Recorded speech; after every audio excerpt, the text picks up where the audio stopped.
Bonjour à tous et bienvenue pour cette méditation en ce début de journée. Je vous parle de Fermont dans le Grand Nord où il fait très très beau. Alors que Dieu vous bénisse et puis qu'il nous mette dans le cœur sa parole de vie pour que nous soyons pleinement vivants aujourd'hui et que nous puissions vraiment témoigner de sa bonté, de son amour radical.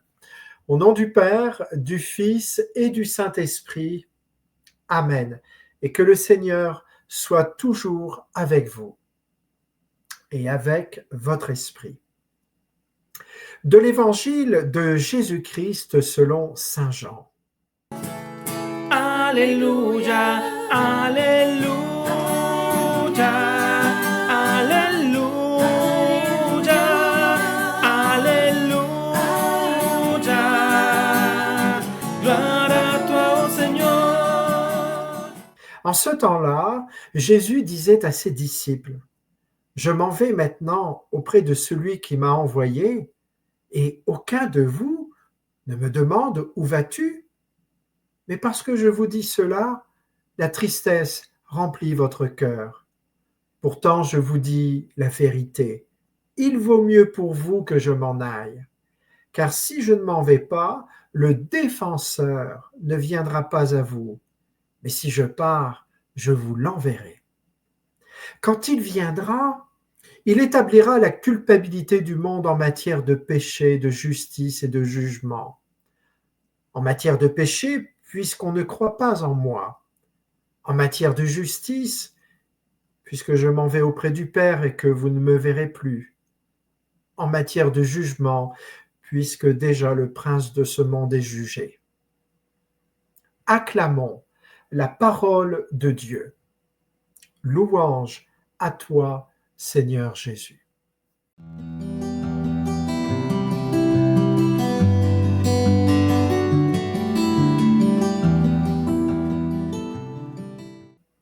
Alors, ouvrons cette belle page de l'Évangile selon Saint Jean.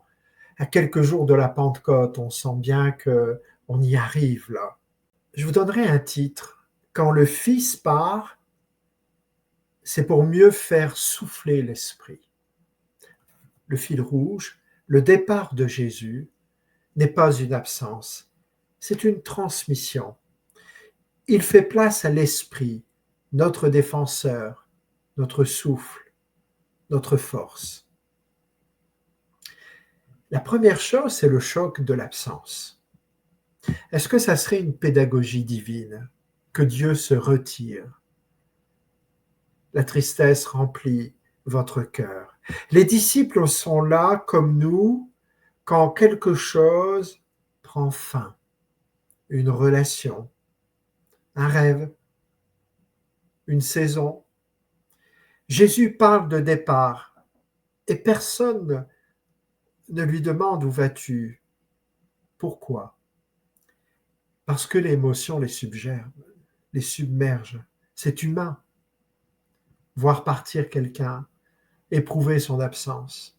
C'est un peu quand l'hiver tire sa révérence, on est tanné de pelleter, mais quand le printemps arrive, on regrette un peu la douceur de cet hiver, du feu de bois, le silence des soirées enneigées.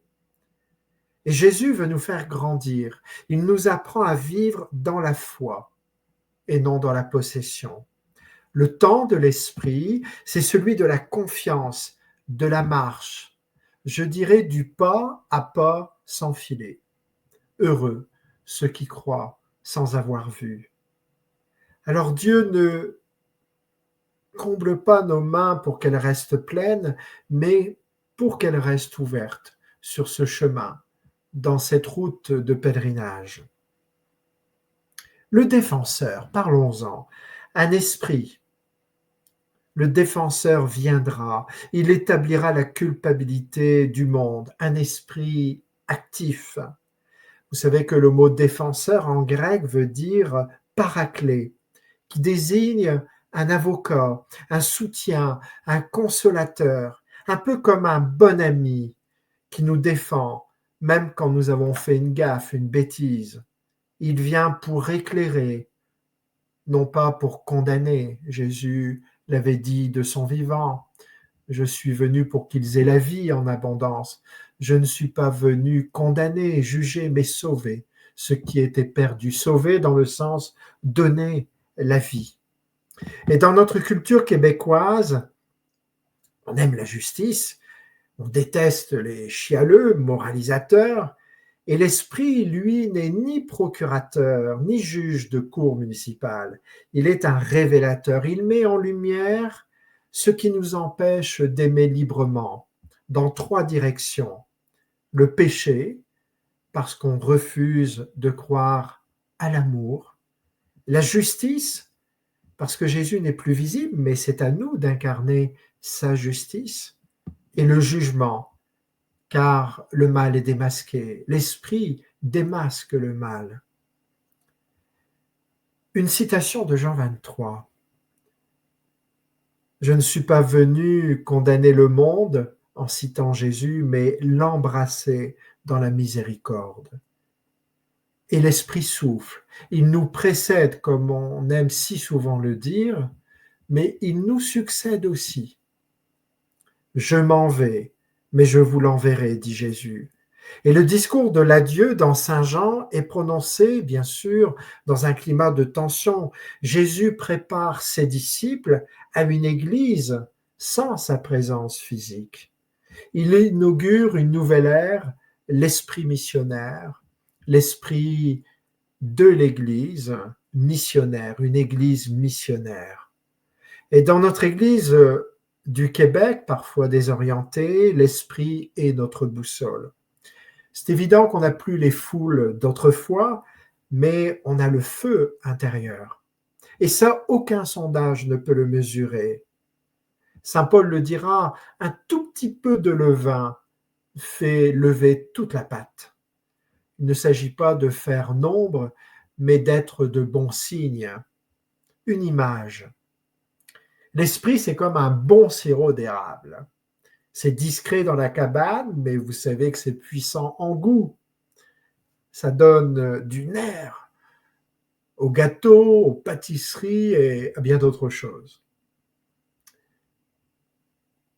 Thérèse de Lisieux qui cite l'Esprit. L'Esprit Saint fait de la plus petite allumette un brasier capable de réchauffer des foules. Voilà notre force, voilà le paraclet. En conclusion, laissez la place au souffle de Dieu. Sœurs et frères, Jésus nous quitte, mais c'est pour mieux nous rejoindre autrement, dans l'esprit qui éclaire, qui défend, qui nous entraîne en mission, dans l'esprit de notre baptême, évidemment, de nos confirmations, de nos ordinations. Alors ne résistons pas à ce vent qui souffle où il veut, comme il veut. Ouvrons notre fenêtre, même celle de nos doutes. Et comme dirait un vieux curé de campagne, il y a des départs qui sentent la fin et d'autres qui sentent le commencement. Celui-là, le départ du Seigneur, c'est du saint commencement. Prions. Esprit Saint, notre défenseur, nous te prions de venir souffler dans nos cœurs parfois frileux. Réveille en nous la joie de l'Évangile, la joie de croire, la liberté d'aimer et l'audace de témoigner du Christ Sauveur. Nous te le demandons humblement. Dans la communion du Père et du Fils, pour les siècles des siècles. Amen.